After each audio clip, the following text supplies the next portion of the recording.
Hi, welcome to Lost in Composition. My name's Paul. I'm sitting down with George Rodriguez today. Been looking forward to this for a long time. So I've loved your work forever, since I first saw it, actually. And when I was prepping for this interview, I was going through your website, and the first thing that it said was building community through art. And that is exactly what I see you doing. As I watched your career progress, I watched more involvement with the community and a lot of young people too, getting involved with a lot of young people. Could you tell me a little bit about how you do that and why that's so important to you? Yeah, definitely. First I want to say thank you. I'm also really looking forward to this, and I'm glad we were able to coordinate to make it happen. Yeah, thank you. Yeah, with my website, website constantly needs upkeeping and work, but that statement has held true for me because I try and think of my artwork, building community through art as a way that I just navigate my life, really. Mm-hmm. As a maker, I was always trying to figure out where does my creativity come from? Why do I have this need to make my work? Mm-hmm. And it's because I want to connect and have conversations with other people. Okay. So this building community is in order to have conversations with different groups of people, can I facilitate that with an object, with an installation, with a piece of art, so that we can engage in the process of making, but also engage in conversations after the object is made. So it's cool. How we can approach conversation through humor, and be a little disarming and be kind of an entry point. I feel like art can also do that. It can be an entry point to conversation. So as you were talking, I can see that. I can see how you do that post, during your shows. But I've never experienced it while you're actually in the studio with other people. And now I can see that. That's really cool. Yeah, and it varies from project to project too. Some projects are very specific to okay, this is, I want community engagement as it's known to be part of the process of this specific piece. Yeah, so, okay. Yeah. Cool. Yeah. Very cool. And it's bringing me back to your last show, which was really a great show. Thank you. So you were the youngest of 5 with 4 older sisters. What was that like? Wonderful. It's it's so good. I love my family. I'm really fortunate. We're very close. That's still. Cool. They all still live in El Paso, Texas, where I grew up. My mother's there. My sister's my aunt. My father's there. So, being the youngest of 5, you had it easy. Everybody says that, and it's probably true. Oldest. I was the experiment. Yeah. I call the oldest the experiment. Yeah, you had a lot of responsibility. Yes. Yeah, it was. I did have it easy. There's a lot of responsibility that fell on my siblings because they were older. Oh. I also felt like my job was to sit back and listen and not really be. I wasn't at least as a kid. I don't know if it's just a personality thing where I was quiet by nature, but I definitely felt that I was I would sit back and observe my family, so I was quiet. My sisters did a lot of the talking for me. Okay, that's cool. That's cool. Yeah. Cool. And so what were some of your earliest artistic endeavors that you remember? Oh, earliest? Yeah. When I was in first grade, there was a contest, a drawing contest, and I remember drawing a bucking bronco, and I think it was just a bucking bronco with a desert background, and then my first grade teacher, Miss Dosal, gave me suggestions like, oh, maybe add a little dust around like the hooves so it looks like there's more motion. And I remember getting first prize in that drawing Very contest, cool. and I won tickets to the rodeo. Awesome. That's awesome. Yeah, but that was one of the that was one of the first things that really kind of like, That's cool. Yeah. I had totally forgotten when I was in kindergarten, I did a coloring contest with crayons. Yeah. And I got first prize, and I got a stuffed bunny, and I was just enamored with that stuffed bunny. it's the best. Yeah, Yeah, it is. yeah. That first grade teacher was good. You know, was good at drawing, and she drew me a bunny with a T-shirt that had the letter G on it For George. for George, and I still have that drawing. Oh, very cool. Yeah, Very, so- very cool. So was your family supportive of your artistic endeavors and your curiosity? Yeah, always supportive. You know, they've been supportive with like everything that I take on. There's always worry, especially like pursuing the arts. I think like Why would anybody worry about that? right? It's such a stable profession. But yeah, so like further, when I first got into college and really pursued art a little bit more seriously, you know, there was always, my mother would worry about like what I was gonna, my potential like jobs or earnings or security. Yeah. But I was always like with whatever I wanted to do, very, very supportive family. Very cool. Yeah. So, and you grew up in El Paso, which is a border town. Hmm. And I grew up over on the Kitsap Peninsula, right next to Subbase Bangor, during the build-up to the Cold War. And I remember all the protests and everything. Growing up in a border town, and it kind of shaped who I am today. Very much anti-military, industrial complex and stuff like that. It really did shape who I am. Growing up in a border town, did that impact you or shape you in any way? Yeah, I think a little bit. You know, it was such a fluid movement of people between the Mexican city of Juarez and El Paso in Texas. So there was constant, you know, movement between people until September 11th, and then things like really shut down. Yeah. So I remember, you know, growing up on both sides. You know, I was raised in El Paso, but I remember growing up on both sides. Like, I had family that I would go visit in Juarez, Mexico. When I was in high school, legal drinking age was 18 in Mexico. There So you go. know, so it's kind of a coming of age place. You go to Mexico and you have a good time. And so there was a lot of, you know, so it was very fluid. And then when it closed, but there was always a border there. So you always knew that there was another side. Yeah. You know, when things kind of shut down, it just like brought a different perspective when the border became a more like secure border. I like that in quotes. So yeah, I don't know. Like, it definitely did impact me. It took me a long time to realize like what that community was like. It took me leaving El Paso to like realize like, oh, this is very formative into who I am as a person. Like, growing up in an in-between area. Totally understand that. Once you get out, it's like, the glasses come off and Yeah, exactly. yeah. And there's a big military base in El Paso, Fort Bliss as well. Oh, okay. A big army base. And I have a lot of family that has joined the military. So for me, that was always an option.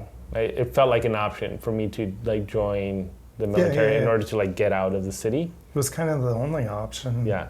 Yeah. Which is not the option I want anymore. Yeah. No, I totally get it. It was really the only option for me when I was growing up too, but there was some family stuff that happened and we ended up back here and on this side of the water away from the base, and it just, my eyes were open. It was incredible. So what was high school like for you? High school, pretty, you know, it was great. I had a good group of friends. I played football in high school, Texas football. I in was high not school. expecting that. I know. That's cool. Nobody really. I guess I don't look like a football player. But yeah, I played football in high school. I was a good student.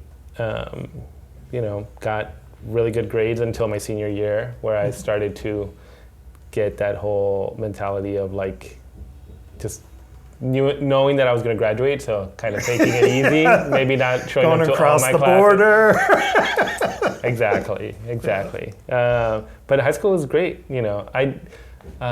I don't keep in touch with many people from high school. I maybe have like one or two friends that I am in contact with. Yeah, that's the same here. But I love my time. I love my education, like high school, middle school, elementary. Like it's all. So, and then you were the first in your family to go to college, correct? Yeah. How did you make that happen? And was that something that you really felt passionate about? Yeah, so my sister, who's 2 years older than I am, she was the first one to attend college. So I knew that there was a possibility, like you could go to college. I was the first one to graduate from the university, but it really was my cousin who kind of like brought me. So my cousin, who's also named George, we're the same age.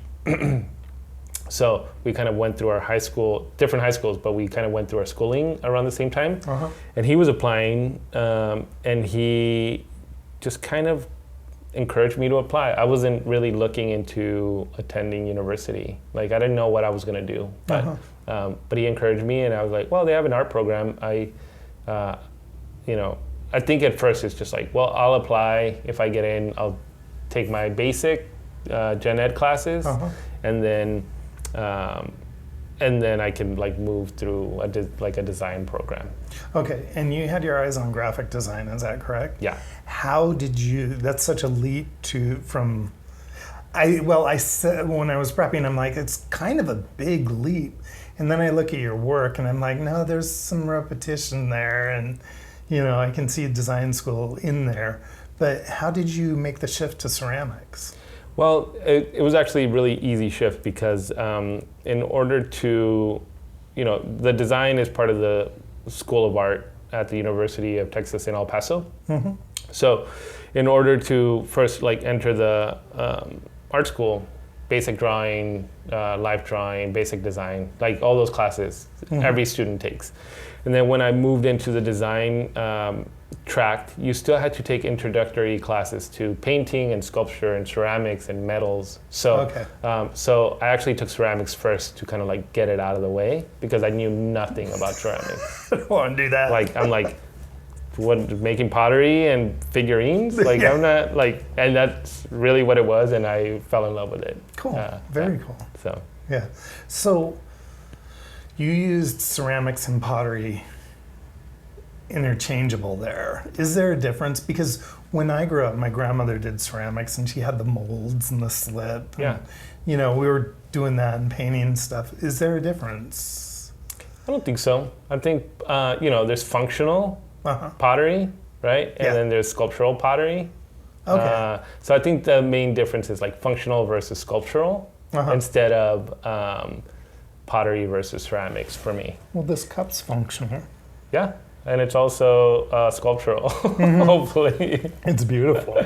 I have a few similar. But I went to China and saw the terracotta warriors, and they're labeled as pottery. Okay. And that's the furthest thing from pottery that I would think of. Yeah. But yeah, I think it's interchangeable. Okay. Okay. Yeah. And so after your BFA, you went and obtained your MFA from the University of Washington. How did you choose the UW, and why did you pursue the Master of Fine Arts? Yeah, so once I decided that I was going to pursue ceramics as a BFA, right? Because I was design, and then I was spending all my time in the ceramic studio, so I went into art education, because you still have to. Design was so that I could make some money coming out of school. Art education, same thing. Okay. It's like I can get a teaching job. But I spent all my time in the ceramic studio and eventually decided to get my BFA. Okay. And I think when I decided that, talking to mentors and other people, it's like, well, I should pursue an MFA as well so that I could have the potential to teach or like get some sort of career. Because it's still like, even though I love the arts, it's like you never know. It's, you don't. You've done very well. Thank you. Thank you. So I looked at the University of Washington because they've always had one of the best programs in the nation for play, specifically in figurative ceramics. Very cool. I did not know that. Yeah, so Akio Takamori, Doug Jeck, Jamie Walker were all teaching when I applied, and Doug and Akio, amazing figure sculptors, and then Jamie, just like a wonderful sculptor as well. So it was one of, I applied to 5 different programs, UW being one of my top choices, and I was fortunate enough to get in. Cool, very cool. Yeah. Yeah, so what's your stance on formal education in the arts? Because lots of artists I know are self-taught and don't go through any formal education. And they're outstanding artists. But what's your stance on formal education in the arts? Yeah, I don't think it's for everybody, but I think it works well. And I'm a product of formal education from undergrad to grad school. Yep. And teaching occasionally now. And I love it. I think it's great. I think it could be, it can be difficult because it can put people in financial hardship, right? Just going to college and going to school in general, going to a private art school, going to public university. That's a whole nother conversation that I'd love to have. Yeah, yeah. So like there's things about that, but just being around peers that are talking about art, professors, students, it's wonderful. So I'm all for that. Very cool. Doing it on your own is great, but to be able to have a peer group that you can talk with, I think is really important. So it was instrumental for you? Definitely. Very cool. Definitely. Now, do you have any tips? Because for people who are seeking a formal career, formal education in the arts, do you have any tips? Because I'm under the assumption that going and getting your master's was not something that you had set your eyes on, and especially at the University of Washington. Do you have any tips for people who want to go that route and just simply don't have the means?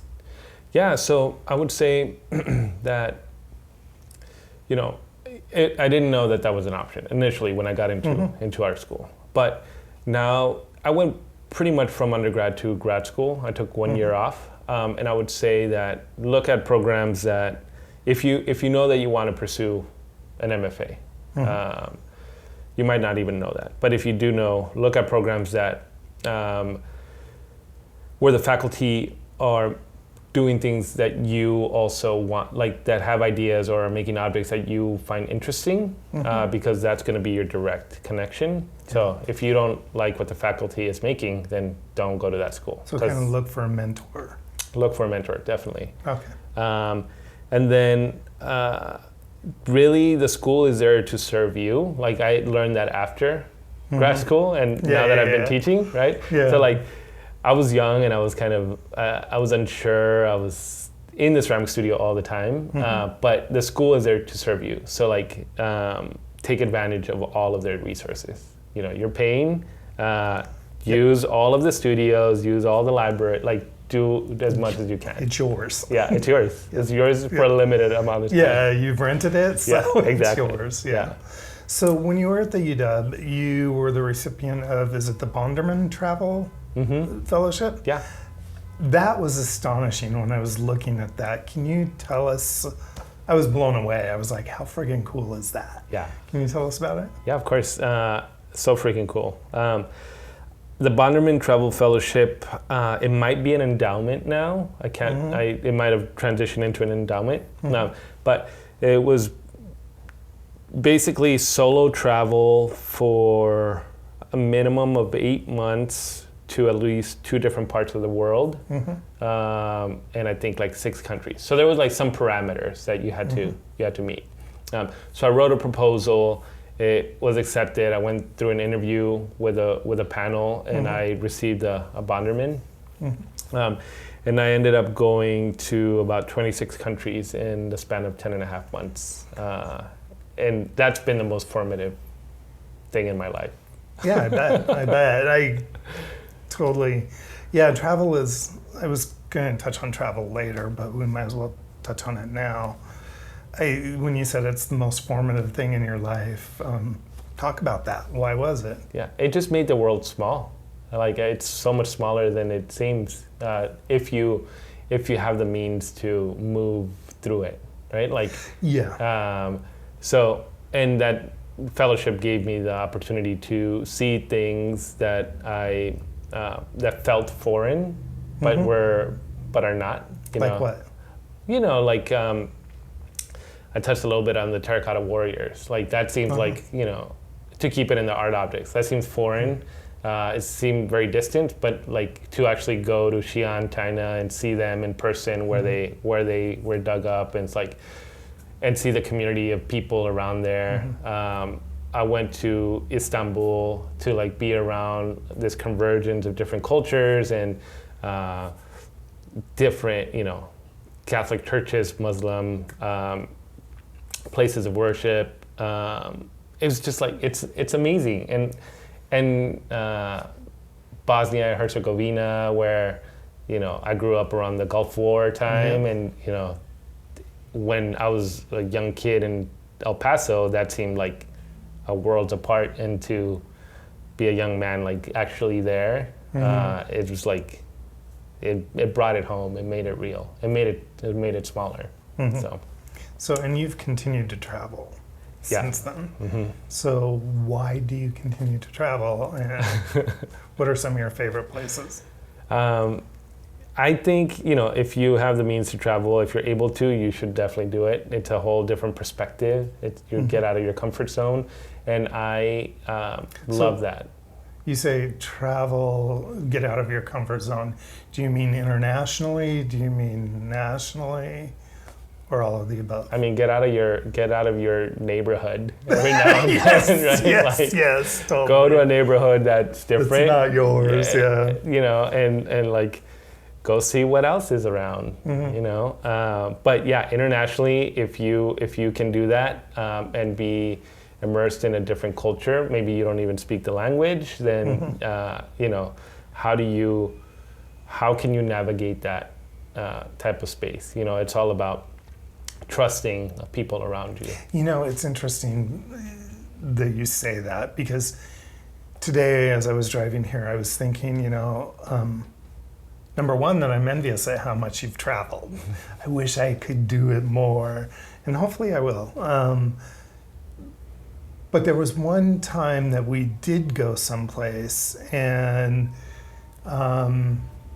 it was Bora Bora, and it was not a trip that we'd really take. It was after my grandma passed. She, her and my grandfather did very well for themselves. So Mom sat us all down, and she's like, "Where are we going?" And my husband Bill's like, Bora Bora, Bora Bora. And I'm like, wherever, I don't care. You know, it's a free trip. I'm good. Yeah. And we went to Bora Bora. It ended up being Bora Bora. And as I was coming here, I was thinking, because one of my neighbors travels with the rich and famous. And I was thinking, you know, travel is more like what you do, instead of going to resorts that are destination resorts where you see your own people, your own income level, or income levels far above yours in that case. Yeah. You know, and that's what I admire most about your travels, is that you go places and you meet the people, you experience the culture, and I really like that. Yeah. You know, it's nice to be able to like fly somewhere and be comfortable right away, right? Like to be where things are easy, where you can speak the language, you can order food easily. You can. There's something nice about that. That's a vacation. Yeah, it is. It's a vacation. It's not travel. Yeah, you're right. But when you can travel, you know, and I'm a person who likes new experiences because they're feeding my artwork. They're feeding my general joy of life. My soul. Yeah. Exactly. So, being able to travel and stay, you know, walking. I love like street food. It's always it's a touch and go. Sometimes it doesn't like me, but that's I love eating it, and I love the people that are there. You can people watch, you see who. So. Yeah. And if you point, a lot of the times you. You learn how to communicate. Exactly. So So where are some of the places that you'd like to go that you haven't been? Well, Spain. I've never been to Spain or Portugal. Oh, that kind of surprises me. Yeah. So I haven't spent much time in like Western Europe, but Spain and Portugal and like Morocco would be like three. That little area would be somewhere where I would really love to see. I think there's I don't know. For a long time, I was like, there's this ingrained idea of like Spain being a motherland for a lot of like, Spanish speakers. So I've always wanted to go there. I've left that idea of like it being a motherland, but it's still a place that I want to see. So totally, I get it. Yeah. Okay, so let's get back to art. At what point in your life did you get serious about being an artist and doing it for a living? Yeah, I think undergrad, when I was decided to like get a BFA in ceramics, I was like, okay, this is what I'm doing. And then once it's kind of been a steady work towards just like how do I continue to make artwork through graduate school and then beyond graduate school. Okay. So for aspiring artists, what tips do you have? Well, you have to love what you're doing. Love what you're making. It's work. It's not that it is always lovely, but you have to love it enough to like keep working at it. Yeah. Right. So it's like it's a practice. You keep working, you keep making. Sometimes it's difficult, but you find and you make time to do it, and then you surround yourself with people that are supportive of what you're doing. Yeah, and I think that's the key to success no matter what you do. Yeah.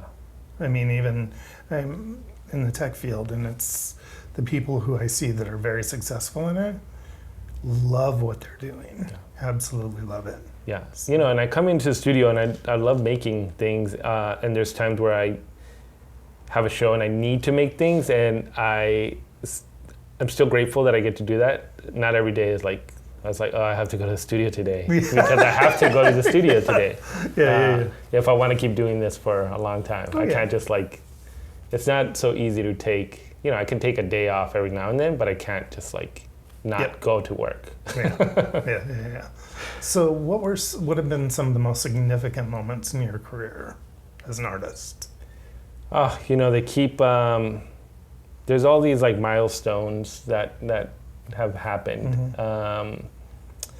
Was there a point that you were like, I can do this? When I, let me see. I was in a group show at the Kirkland Art Center. I was still a graduate student, but I was in a group show there. I built a crate for this large piñata head that I made, kind of self-portrait.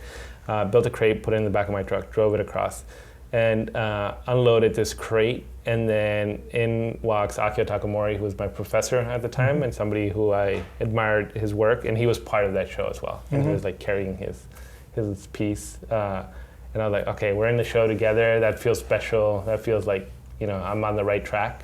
And then a couple years later, I had my first solo show with Foster White Gallery in 2011, and that was big. Like a gallery which I love their gallery space, and I was starting to get to know them. It's one of the best spaces in Seattle. It's pretty phenomenal. It is. And to have it was my first solo show. Not to like, it was all me. That's awesome. It's crazy. It's got to be intimidating. Definitely intimidating. Yeah. But it was great, Cool. And the show was titled George, so it was like it was all me. So That's cool. Yeah. That's cool. Yeah. So your work's in some very prestigious collections. I mean, some very significant collections.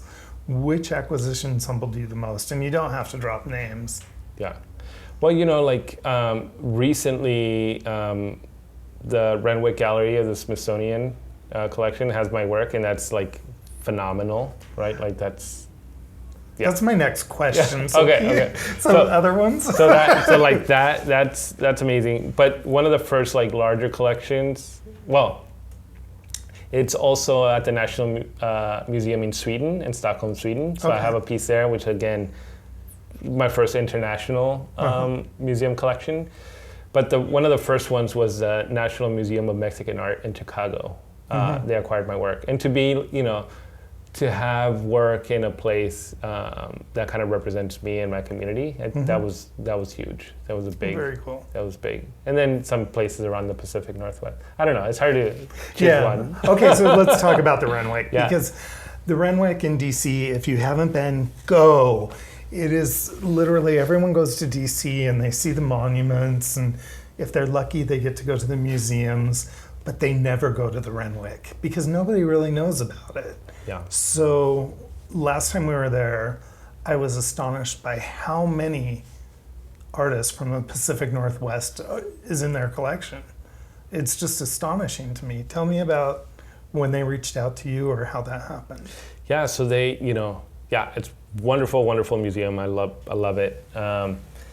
It's very close to the White House, so I think like people kind of beeline towards the White House and tend to overlook it, which and it's free, so you can just walk in. Yep. They have amazing work, but they were celebrating their 50th anniversary as an institution, so they were acquiring works, and before that, I don't actually know, like somebody reached out. I don't know like how they found out about me and about my work, but I had recently done a Craft in America episode for PBS. So maybe they saw my work there, or because there is a contingent of like Pacific Northwest artists, because there's so much wonderful arts and crafts being made here, that maybe they were looking in this general area. So I don't know how they contacted me, but through Fen Huang at Foster White Gallery, they reached out to her. We had a conversation, figured out which piece would be going there. Yeah. Cool, very cool. And it's on display like right now. Right now? Yeah. Okay, So. how long has it been there? That's a really good question that I wish I knew the answer That's okay, to. that's okay. I'm wondering whether or not I'd have to go back and take a look, because was it within the last 2 to 3 years? I think it just went up. I mean, but I think it's just like for a new iteration of they just like switched their gallery around. So it just went up within the last couple months. Oh, probably. okay, gotcha. Yeah. Yeah. So I haven't seen it. I'll have to go cruise the site, see if I can see it. So there was, so the Seattle Art Fair used to be a world-class art fair. It's not so much anymore since the pandemic. It kind of took a toll in the loss of Paul Allen, but it's still a phenomenal art fair. And hopefully it's going to improve over the next few years. I thought it had been killed totally, but because of the pandemic, but was surprised to see it getting revived, and I'm very grateful for that. Thank you, Paul Allen's sister. So anyways, and one of the things I really look forward to is walking in and seeing your work at Foster White, because their gallery picks a booth that is just, it's prime real estate. And one year I walked in and I saw the Zodiac heads, the Mexican Zodiac heads. And I got the special ticket that let you in hella early, and that everybody probably gets. And they were all sold out. I was like, damn, they were huge heads, and there were 12 of them, is that correct? Yeah. And they were all sold out, and I was like, oh. And I went back a couple of times thinking, which one would I buy if I could? And then I spent my allocation, and I came back, and all the red dots were gone. I was like, what the hell? So I inquired, and she hesitantly said, yes, they became available. And I instantly got angry. Not that I wasn't able to get the piece that I wanted, but that somebody would do that to another human being because you were literally the hit of the show. And then the person, for some reason or another, backed out. How did that impact you? Yeah, well, first of all, that Foster White showing at the Seattle Art Fair was like great. Like Yeah. I loved how we were able to display all the work, and it really was, it was 12 large wall-mounted heads, 12 vases, and one large sculpture in the front. And so it was like all of my work at the art fair. And like you said, the majority of the show was sold out prior to opening. But even throughout the entire like showing, people would come by and like see. And the booth looked really good. It was fantastic. And people would come and like inquire about some of the work. But so having a sold out show at an art fair feels phenomenal. So I was like, I was there a lot of the time and talking to people, and because I love to socialize, and I felt proud. And having the show sold out just feels really good. When they became available again, those transactions are between the collector and the gallery. Yep. So when they became available again, it was a little bit of a that's too bad. Yeah. I was feeling like I'm walking around floating on air. Yeah. So it knocked me a little back down to like reality, but the gallery did a great job and was able to like move and place most of the work again. Yeah. So because they're diligent and they do that sort of like information gathering. Yeah. But yeah, it was a little bit of a bummer, not to lie, but at the same time, it's like you don't know what other people are going through. So if the initial collectors weren't able to acquire that piece anymore, then that's what happens. Yep. Yeah. Yep. I think all in all, though, it gave you so much exposure. Yeah. And that show was just stunning. Thank you. I went back many, many times. So, yeah, it was great. I felt really proud, and I'm so grateful. It did give me a lot of exposure and opportunity. Yeah. So cool. So, have you had any stumbles in your career that you'd like to share for potential for people who want to become artists so that they don't have to make those stumbles? Oh, stumbles. I'm trying to think. Some of the bigger, I don't know if they're stumbles, but they're just like slow. There's times of like slow growth, and it's like, I always feel like there's momentum and moving forward as long as you can keep making your work and trying to connect with people. But I've applied to many opportunities. I applied to some artist residencies that I didn't get, and that's consistent to now. It's like you constantly put yourself out there, and then you're constantly rejected. But then every now and then something lands, and you kind of focus on those things. And there's grants and opportunities that I applied to yearly without, because they offer support, but it's not something that I'm relying on. Yeah. Right? So, so those are probably some of the bigger things. Yeah, I don't know. I feel I'm not all positive person all the time, but I do feel like I've not that it's been easy, but I've been luck is on my side, people are on my side. Something good is. I have good karma. You got good karma. Yeah. That's cool. That's really cool. May it maintain forever. Hopefully. Yeah. So, who are some of your favorite living artists? Living artists. I was actually thinking about.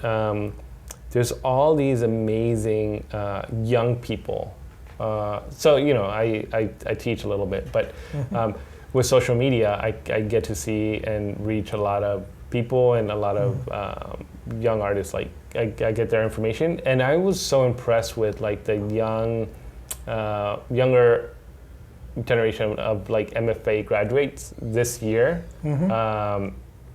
So like Victoria Walton graduated from Alfred University, Chris Salas from Cranbrook, Debbie Barrett Jones from the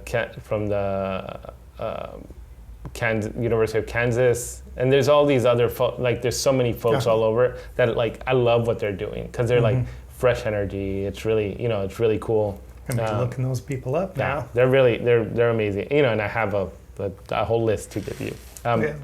But living artists, Patty Warshina is amazing. She's an amazing artist, like somebody that I've looked up to for a long time, still rocking it, like still making stellar work. The weird, like Jeff Koons' work, I still love.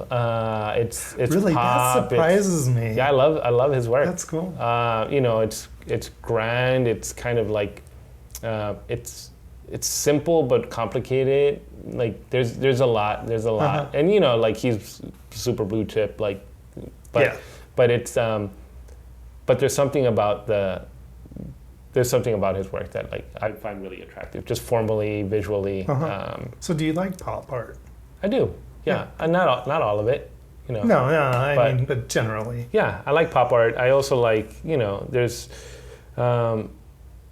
there's a lot of like abstract art that I like. I like hyperrealism.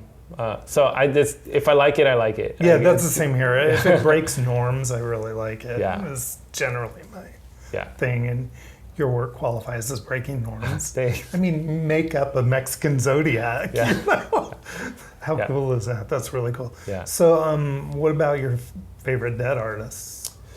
So like Robert Arneson was a wonderful artist that I looked in, that I really loved. Kind of sophomoric humor, a lot of self-portraiture, Bay Area funk ceramics. Okay, I can see that. So, in your work. And Viola Frey, who was also funk. Like I really love the funk movement of ceramics, which was kind of like tongue-in-cheek. Okay. But Viola Frey, she made gigantic sculptures, really colorful, beautiful. Also Bay Area artist. Okay.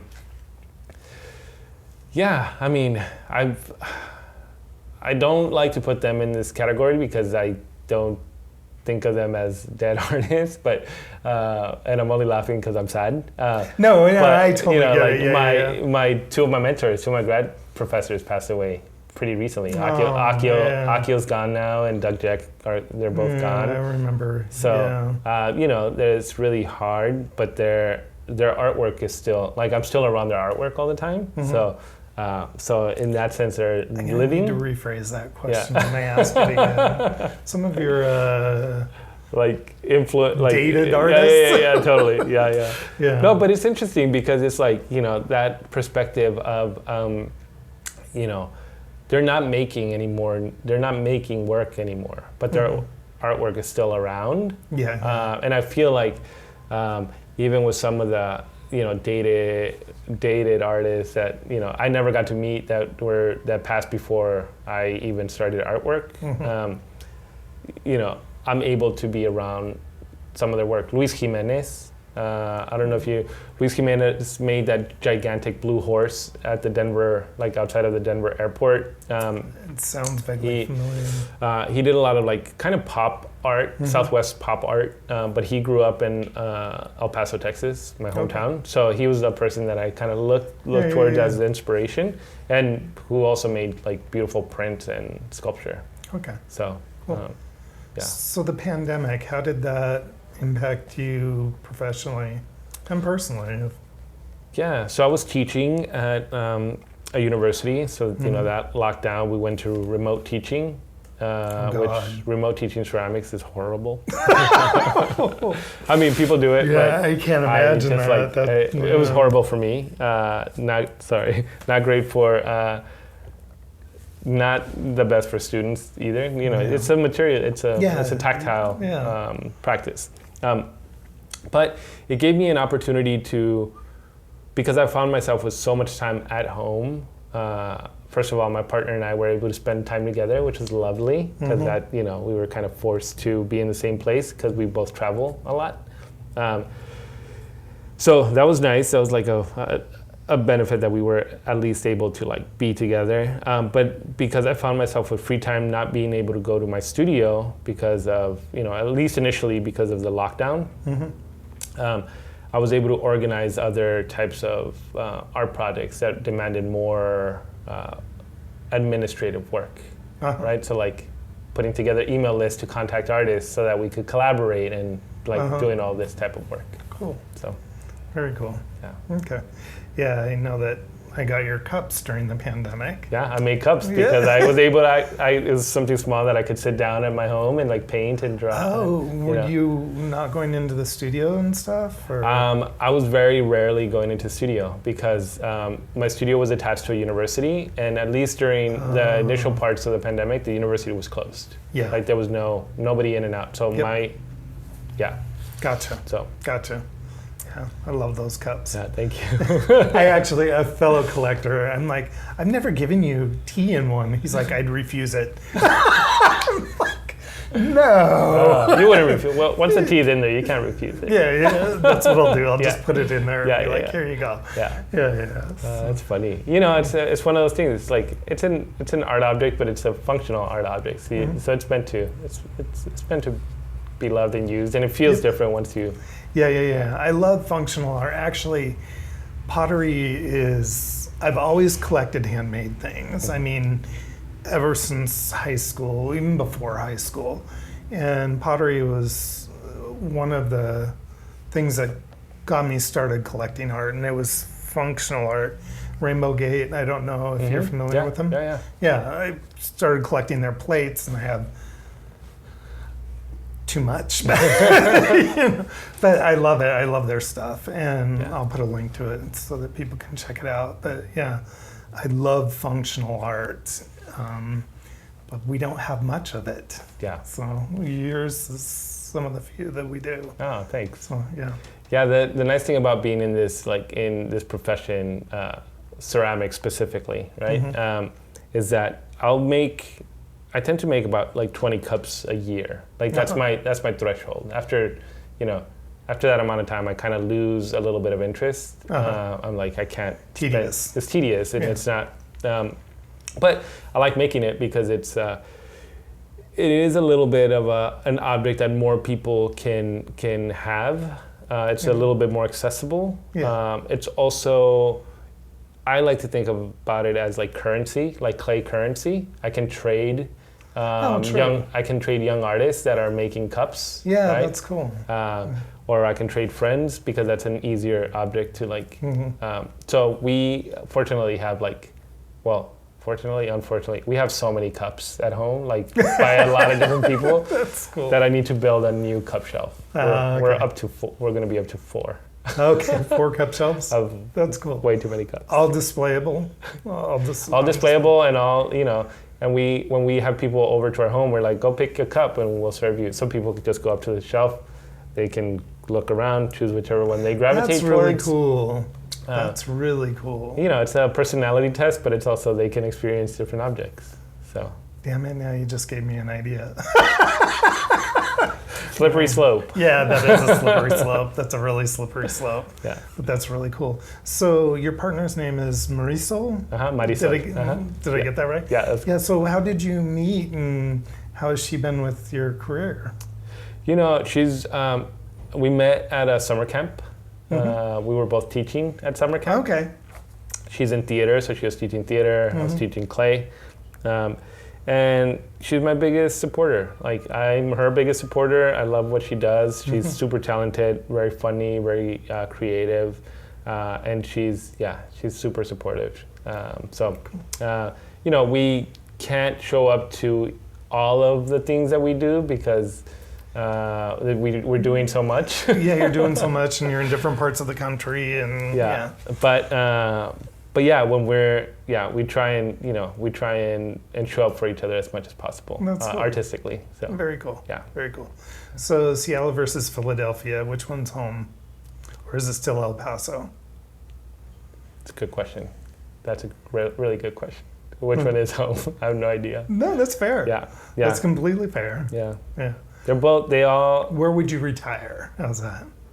Oh, where would I retire? I Or don't know. have you even thought about I don't know if that I've yet? been. I don't know if I've been there yet. I don't know if it's Philly, Seattle, El Paso. Yeah, elsewhere internationally, New York. Mexico City. Yeah. Who knows? Very cool. Yeah. Yeah. So do you have any call outs for specific individuals or institutions? You gave a few already, but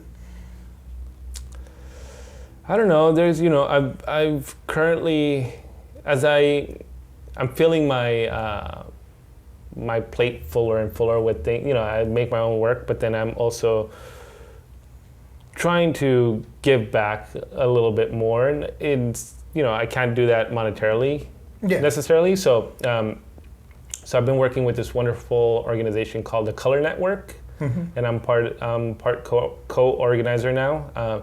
And it's an online platform where we connect and give mentorship to artists of color, specifically in ceramics. Very cool. So, Very cool. So I'm part of that, and we give grants, create show opportunities, and the mentorship program is one of the bigger things. So the Color Network is wonderful.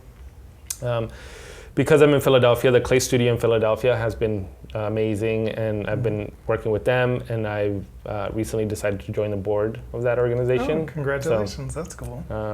Yeah. And I'm on the advisory board of the University of Washington School of Art as well. So I did not know that. yeah, That's so cool. Trying to keep, You're busy. trying to keep in touch with all these different. Yeah. Yeah, I like being Very busy. Cool. Very cool. Yeah, I know you're busy. I've been trying to get this for a while, but I'm really glad that it worked out, and I can't thank you enough. And this has been wonderful. Yeah, thanks, Paul. Yeah, lovely. Thanks. So. And to the viewers, please click subscribe. And thanks for tuning in. Thanks, everybody. Bye.